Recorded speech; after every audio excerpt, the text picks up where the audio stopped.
नमस्कार, मैं आरती सभी दर्शकों का खबर बात की खास बात में हार्दिक स्वागत करती हूँ।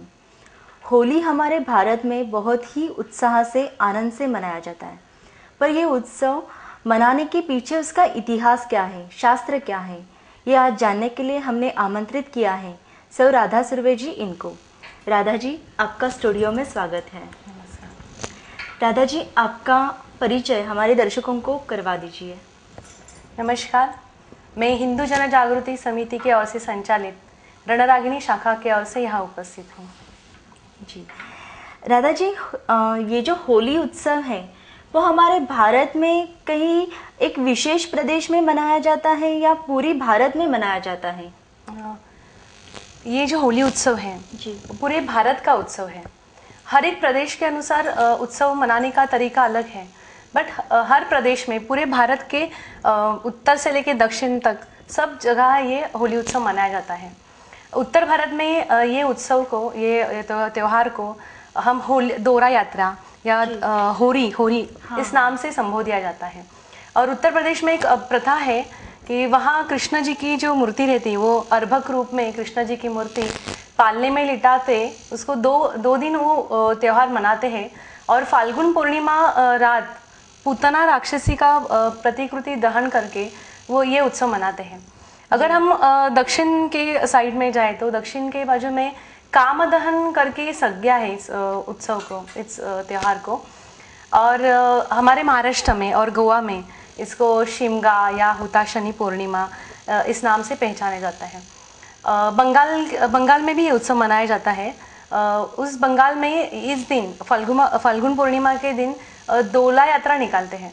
और वहाँ पे ऐसे लोगों की श्रद्धा है कि वसंत ऋतु का आगमन होता है, जो चैत्र जो मास चालू होते हैं अभी, तो उस आगमन के लिए उत्सव मनाया जाता है।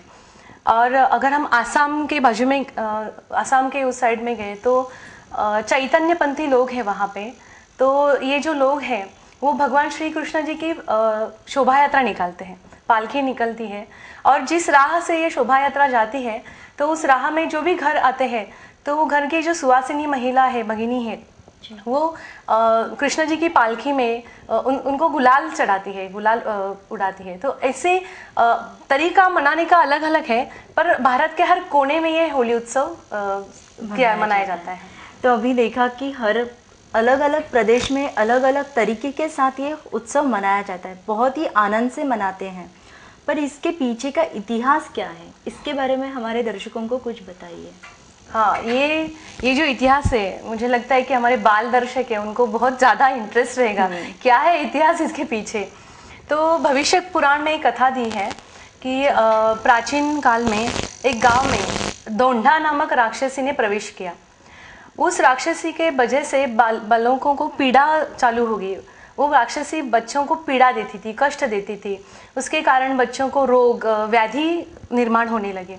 तो गाँव वालों ने बहुत से प्रयास किए उसे भगाने के लिए, पर वो ना गई। तो उसके बाद गाँव वालों ने सभी ने संगठित होकर वहाँ पे अग्नि प्रज्वलित किया इसी दिन फाल्गुन पूर्णिमा को रात।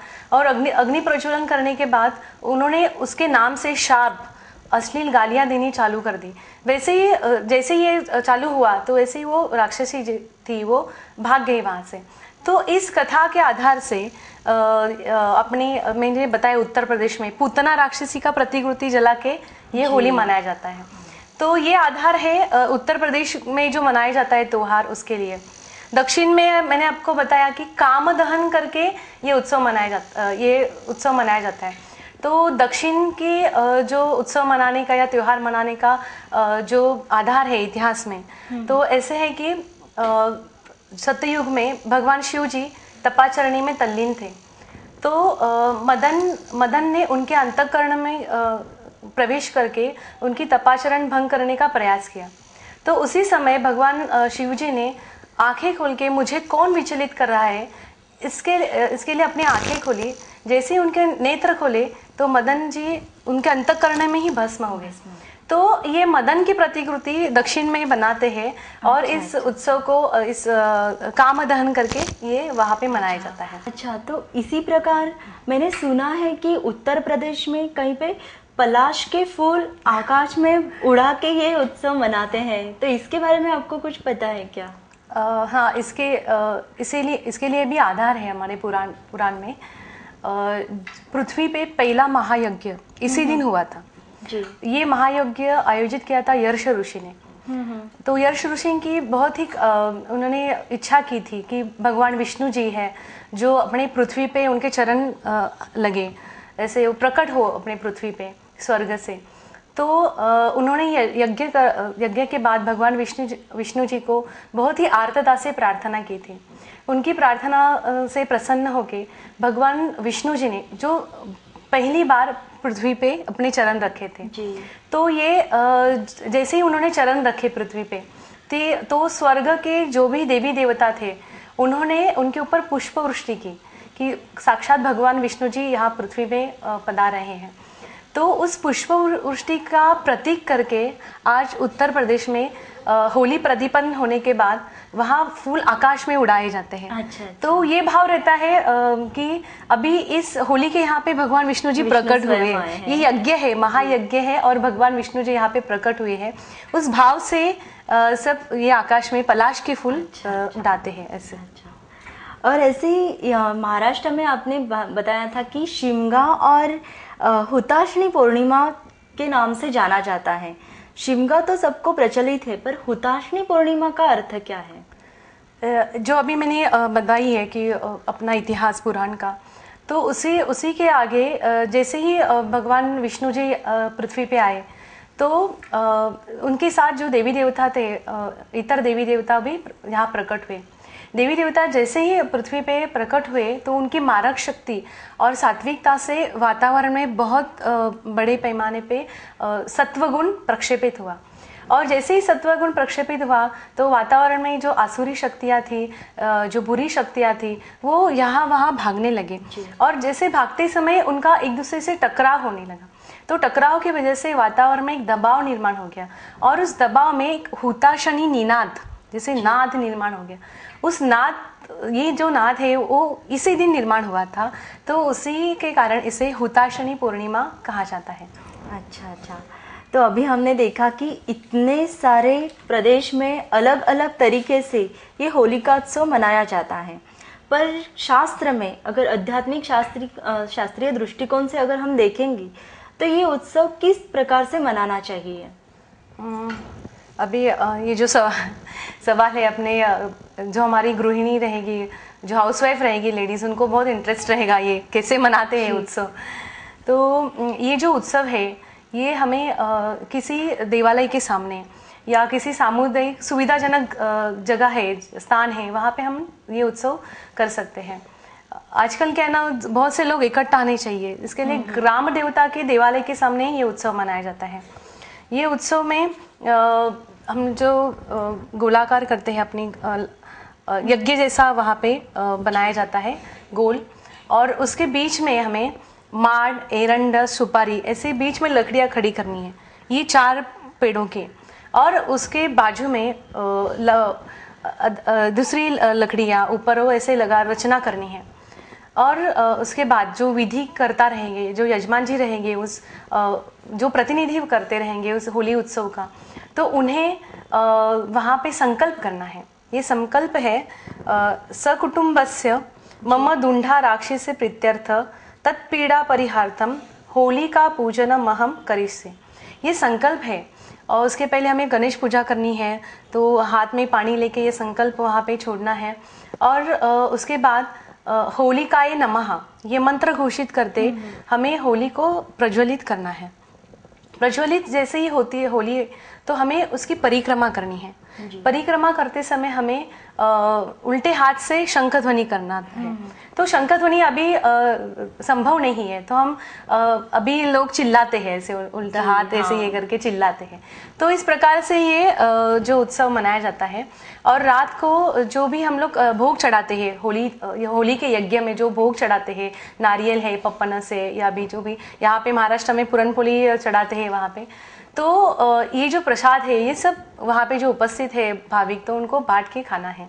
और रात को कहीं कहीं जगह पे जो जागरण किया जाता है, रात में नृत्य किए जाते हैं, भगवान के प्रति भजन गा होते हैं, कहाँ कीर्तन होते हैं। तो ये जैसे देवता आए हुए हैं, ये यज्ञ चल रहा है, इस भाव से वहाँ पे ये त्योहार मनाते हैं। और उसके नेक्स्ट डे, दूसरे दिन प्रातःकाल हमें होली पूरी जलने के बाद हमें जो रक्षा रहती है होली की, तो रक्षा पूरी हमारे शरीर को लगा के दूसरे दिन स्नान करनी है हमें। तो अच्छा। हाँ, ये जो स्नान है उससे हमारी आध्यात्मिक, मानसिक, शारीरिक कष्ट दूर होने में मदद होती है। और होली की जो भी रक्षा है, जो बची हुई रक्षा है, वो यहाँ पे कई लोग चिल्लाते हुए, अश्लील गालियाँ देते हुए वो विसर्जित करती है, बहते पानी में विसर्जित करना है। तो यही सीधा एकदम त्योहार है एकदम, और बहुत ही मज़ा आता है इस त्योहार में। इस आपने जो अभी शास्त्र बताया उसमें कुछ छोटे छोटे प्रश्न हैं, तो कृपया उस प्रश्न के उत्तर दीजिएगा। हाँ हाँ जरूर। कि पहले सर्वप्रथम तो आपने जो श्लोक बताया जो संस्कृत में था, तो उसका अर्थ क्या है? यहाँ पे जो सकुटुम्बस्य जो है, तो ये सकुटुम्बस्य एक कोई अपना छोटा कुटुंब सीमित नहीं है। वहाँ जो भी तो लोग उपस्थित है, जो गांव वाले उपस्थित है, वो गांव एक कुटुंब है, इस भावना से ये सकुटुम्बस्य है। मम मम मतलब मैं, दुंडा राक्षसी प्रीत्यर्थ। तो डुंडा नामक राक्षसी के बजाय जो तत्पीड़ा परिहार्थम, जो पीड़ा निर्माण हुई है वो पीड़ा को परिहार, तो उसको हाँ निवारण हेतु होली का पूजनम हम करिष्ये। तो जो भी गांव में है व्याधि नष्ट हो, गांव में जो भी है रोग आई वो सब नष्ट हो, इसके लिए ये होली पूजा कर रही है, ये संकल्प है। अच्छा अच्छा। पर अभी ये जो आपने बताया कि ढूंढा राक्षसी के कष्ट के निवारण हेतु हम ये प्रार्थना करते, पर अभी तो ऐसे ढूंढा राक्षसी नहीं है ना, तो फिर क्या प्रार्थना करें? ये यही करनी है प्रार्थना? ढूंढा राक्षसी, पहले तो जो राक्षसी थे तो वो दिखाई देते थे कि हाँ ये राक्षसी है। हाँ। अभी तो राक्षसी अपने में ही है ना, राक्षसी वृत्ति अपने में ही हो गई है हमारे, उसमें मद है, मत्सर है, द्वेष है।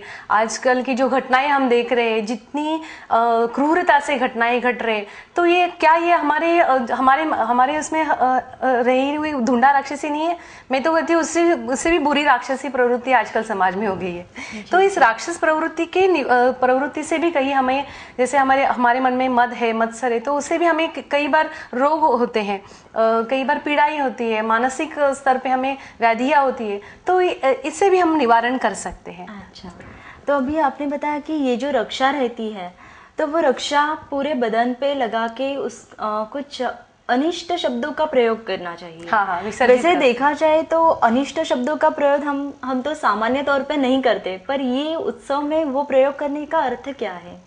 मैं अभी जो बताया कि राक्षसी प्रवृत्ति अभी हम सब में है, तो इस प्रवृत्ति को एक प्रतीक करके ये प्रवृत्ति हमसे चली जाए, ये जो भी बुरी या विकृति है हमारे मन में वो चली जाए, इसके लिए उसको हम ये करते हैं। अच्छा, उसके मतलब प्रति दोष के प्रति हम करते हैं, चिल्ला अश्लील गालियां देते हैं।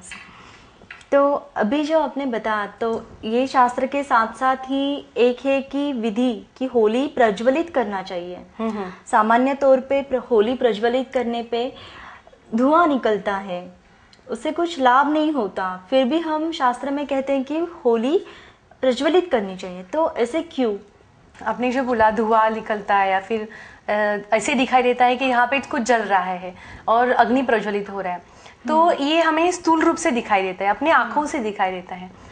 पर लेकिन सूक्ष्म जगत में होली तो जब जलती है, जब प्रज्वलित होती है, तो क्या होता है ये मैं आपको यहाँ पे एक चित्र के माध्यम से बताना चाहूँगी।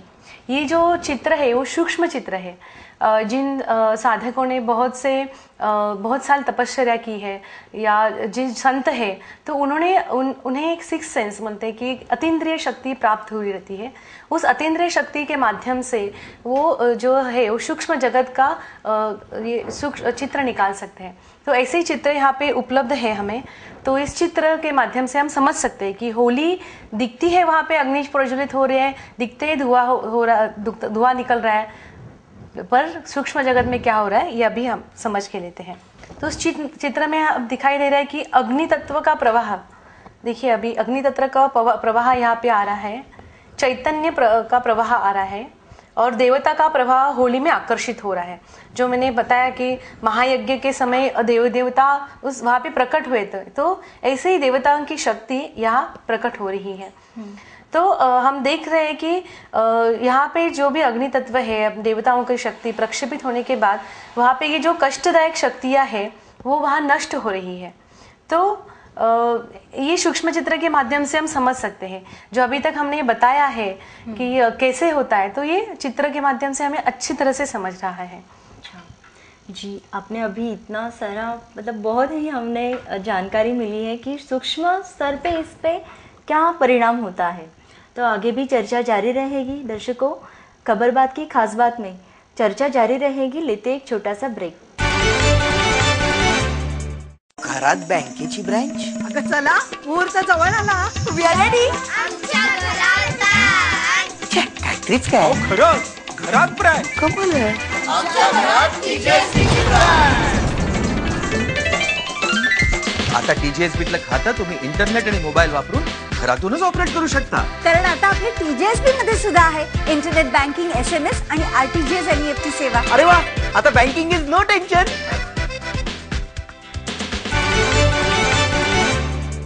ब्रेक के बाद खबर बात की खास बात में सभी दर्शकों का फिर से एक बार स्वागत। राधा जी, आपने इतने सारे आध्यात्मिक एवं सूक्ष्म स्तर पर होने वाले लाभ बताए हैं, पर आजकल समाज में देखा जाए तो वृक्षों की तोड़ हानि इस बात पे चर्चा करते हुए बताते हैं कि कूड़े कचरे की होली करें। तो इसके बारे में आप क्या कहेंगे? इसके बारे में तो पहले मैं यहाँ पे सभी दर्शक उपस्थित हैं, उनसे प्रार्थना करूंगी, विनंती करूंगी कि ऐसे प्रकार के अपप्रचार से आप दूर रहिए। और आप खुद को एक सवाल पूछ सकते हैं, क्या कूड़े कचरे से हमें अच्छा लगता है? उसे देख के उसके जो बदबू आते हैं उससे हमें अच्छा लगता है? खुद नहीं। तो वो जलाने के बाद क्या हमें अच्छा लगेगा? वहाँ पे जो वाइब्रेशंस आएंगे, वहाँ पे जो स्पंदन निर्माण होंगे, क्या उससे हम उसी भाव से खड़े रहेंगे जिस भाव से हम आज लकड़ियों की होली के सामने खड़े रहते हैं? आज अभी जो मैंने विधियां में आपको बताया है कि जो पेड़ को वहां पे बीच में खड़े करने हैं लकड़ियों को, तो उस लकड़ियों के माध्यम से देवता वहां पे आते हैं, वो आकृष्ट होते हैं। तो ये आध्यात्मिक और शास्त्रीय लाभ आपको कुछ कचरा कूड़ी के होली से नहीं होने वाला। तो ये हम ही खुद को सवाल पूछना चाहिए कि वाकई में कचरा कूड़ी के होली से हमें वो आध्यात्मिक लाभ होने वाला है? आध्यात्मिक छोड़िए, वो वैज्ञानिक लाभ भी नहीं होने वाला हमें। तो ये ऐसे प्रकार के कचरा कूड़ी की होली आप ना कीजिए बुद्धि भ्रमिष्ट करके। और दूसरी चीज है कि हाँ, जहाँ पे अतिरिक्त लकड़ियाँ इस्तेमाल कर रहे हैं हम होली में, या फिर जहाँ पे चूरस लगी हुई है, हमारी होली बड़ी या उनकी होली बड़ी, तो ऐसी चूरस ना करते हुए जितनी आवश्यकता है उतनी ही लकड़ियाँ आप इस्तेमाल कीजिए। ये भी विनंती मैं और दर्शकों से करना चाहूंगी जी। और कचरे का जो भी मतलब उसका पूरा उसका हम किसी अलग तरीके से भी कर सकते। तो अभी हम देखते हैं कि जैसे कि होली का उस समय आपने बताया कि बहुत स्पर्धाएं लगी रहती हैं, वैसे ही रंगों के बारे में भी है कि रंगों के बारे में भी बहुत स्पर्धाएं रहती है कि हाँ, मैं कलर लगाऊंगी तो वो रंग कितने दिन तक नहीं उतरेगा। तो इस प्रकार से भी चालू रहता है। तो शास्त्र में अगर देखा जाए तो ये रंगों का क्या महत्व है? शास्त्रों में कहा गया है क्या कि रंगों का इस्तेमाल कीजिए आप रंग पंचमी में? शास्त्र में तो कहीं रंगों का इस्तेमाल नहीं दिया गया था। जो मैंने पहले ही विधियां बताई थी होली की, तो उसमें पहले ही स्पष्ट था कि दूसरे दिन हम होली की जो राख है या रक्षा है वो अपने शरीर को लगा के स्नान करते हैं जी। तो जैसे ही समय बीतता गया तो यहाँ पे लोगों ने, मैंने पहले भी कहा था, लोग अपने अपने तरीके से मनाते हैं जो भी त्योहार हैं। तो उन्होंने रंगों का इस्तेमाल करना, आनंद व्यक्त करने के लिए रंगों का इस्तेमाल करना चालू किया। बट पुराने जमाने में जैसे नैसर्गिक रंगों का इस्तेमाल किया जाता था। जैसे आपको हरा रंग बनाना है तो मेहंदी के पत्ते पीस के उसको हरा रंग बनाते थे। लाल रंग बनाना है तो हल्दी और चूने के पानी में वो लाल रंग बनाते थे। तो ऐसे ही नैसर्गिक रंगों का इस्तेमाल होता था। लेकिन जैसे ही वो समय बीतता गया तो अभी रासायनिक रंगों का इस्तेमाल चालू हो गया, जिससे ना ही हमें कोई आध्यात्मिक लाभ होता है उल्टा हमें बहुत ही हानि होती है। हम देखते हैं दूसरे दिन वृत्तपत्र में कि किसी रंगों से कितनी लोगों को त्वचा रोग चालू हुई है, कितने लोगों के रंग आंखों में, गुलाल आंखों में जाने के बाद उनकी आंखों कमकुवत हो गई है, अपंगत्व किन किन लोगों को आया है। और अभी हाल ही में तो बहुत ही अनिष्ट चालू किया प्रथा गुब्बारों उड़ाने का। तो इससे तो कितनी सारी हानि होती है गुब्बारे उड़ाने से। तो गुब्बारे उड़ाते समय सिर्फ जो उड़ाता है उसको ही आनंद होता है, उसको ही सुख होता है, बट जिसके ऊपर लगता है उसको तो दुख होती है, उसको पीड़ा होती है। तो ऐसे कोई ही दूसरों को कष्ट या पीड़ा देके हमें त्योहार मनाना है, ऐसे कहीं ही शास्त्र में नहीं लिखा है। तो मैं सभी पालक है दर्शकों से विनती करना चाहूंगी कि ये जो आनंद का त्योहार है, हम सब को मिलकर आनंद बांटना है, ना कोई दुख या हानि पीड़ा सबको देनी है। तो हमें ये जो गुब्बारे उड़ाना है या फिर रासायनिक रंगों का हमें इस्तेमाल करना है, वो हमें कम करना है। नहीं करेंगे तो बहुत ही अच्छा आपको आशीर्वाद मिलेंगे भगवान के उल्टा कि आप शास्त्र के अनुसार कर रहे हैं, कम हो जाएगा। और हमारी जो स्पेशली हमारे युवक युवती है, तो उन्होंने खास करके अभी जो दौर है, आपने ही ये हाथ में लेना चाहिए। ये जो प्रबोधन और योग्य कृति करने की जो क्रिया है, आप लोगों ने हाथ में लेनी चाहिए। और ये जो रोकना चाहिए कहीं ना कहीं, ये जो अपप्रचार होते हैं, अनाचार होते हैं इस होली के माध्यम से, ये सब रोकना चाहिए।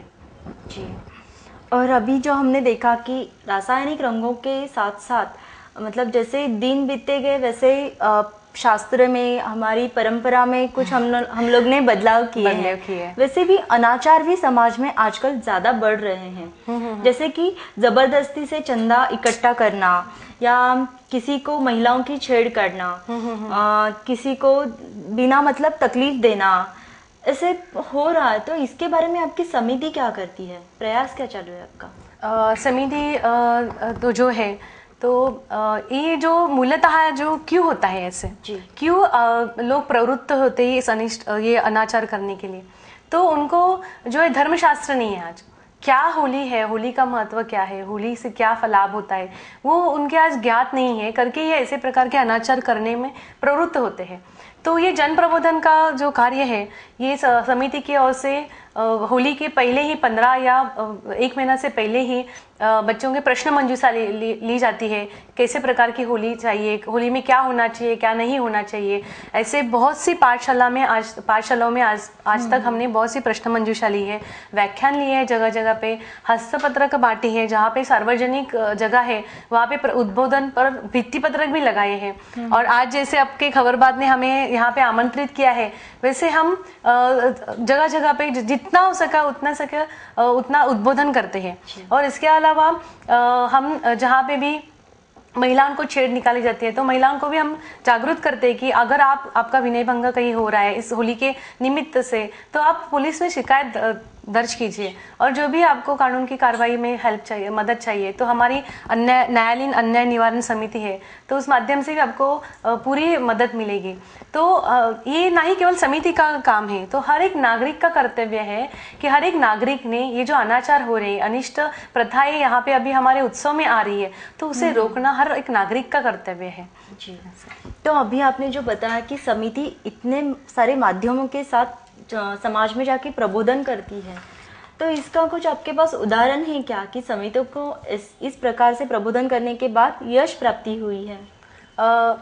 जी हाँ, समिति का एक उपक्रम मैं बताना वहाँ पे भूल गई कि समिति दूसरे दिन रंगपंचमी के दिन समिति की ओर से जहाँ सार्वजनिक तालाब है, तो तालाब के यहाँ पे तालाब बचाओ मुहिम करती है।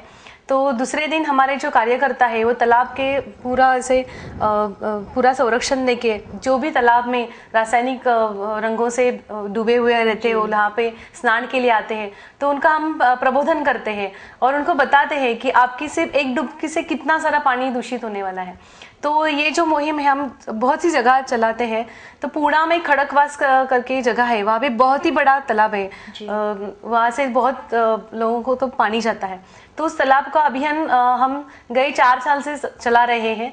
आदर्श उत्सव कैसे होना चाहिए, आदर्श जो है कोई भी चीज़ है सार्वजनिक हम लोग जो इकट्ठा मिलके करते हैं, संगठित होके करते हैं, वो आदर्श कैसे रहनी चाहिए, शास्त्र के अनुसार कैसे रहनी चाहिए, वो हम यहाँ पे प्रबोधन करते हैं। और तीसरा जो महत्वपूर्ण कार्य है हमारा, वो जो है राष्ट्र की रक्षा के लिए। तो हमारे जो 15 अगस्त से 26 जनवरी, उसके पहले हम लोग प्रबोधन चालू करते कि झंडा जो है प्लास्टिक का ध्वज, राष्ट्र ध्वज ना ले। तो इस जो मुहिम है हमें, तो ये साल पे मुझे आनंद हो रहा है कि सरकार ने ही अभी न्यायालय ने आदेश निकाला है कि जहाँ पे भी मैन्युफैक्चर हो रहा है प्लास्टिक के ध्वज, वो बंद ही करना है। तो ऐसे 8 साल के बाद आज जो प्रबोधन किया है उसको फल मिला है समिति के। तो ऐसे बहुत से हमारे उपक्रम हैं, संस्कृति रक्षण भी होता है ऐसे।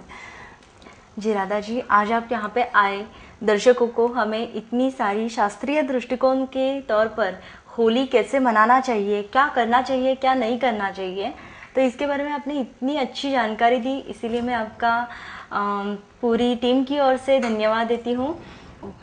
दर्शकों, आपको कार्यक्रम के बारे में कुछ भी सूचना या जानकारी लेनी है तो हमारा पता है खबर बात, चैनल 1, JK प्लाजा, पहला माला, दुर्गा माता मंदिर के सामने, पनवेल। अधिक जानकारी के लिए संपर्क करें 9869009449।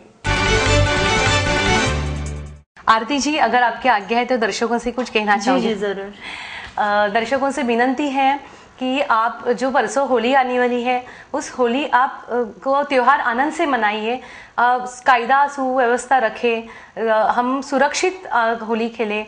और जहाँ पे भी ये साल में हमारे देश है दुष्काल जन्य स्थिति से जा रहा है, तो हमें पानी का अतिरिक्त इस्तेमाल ना करें, और जो भी लकड़ियाँ, हम अतिरिक्त लकड़ियाँ भी ना जलाएं, और आनंद से और भाव से ये होली का उत्सव मनाएं। और जाते जाते आखिर में समिति की ओर से सभी दर्शकों को होली की शुभकामनाएं। खबर बात की ओर से सभी दर्शकों को होली की शुभकामनाएं।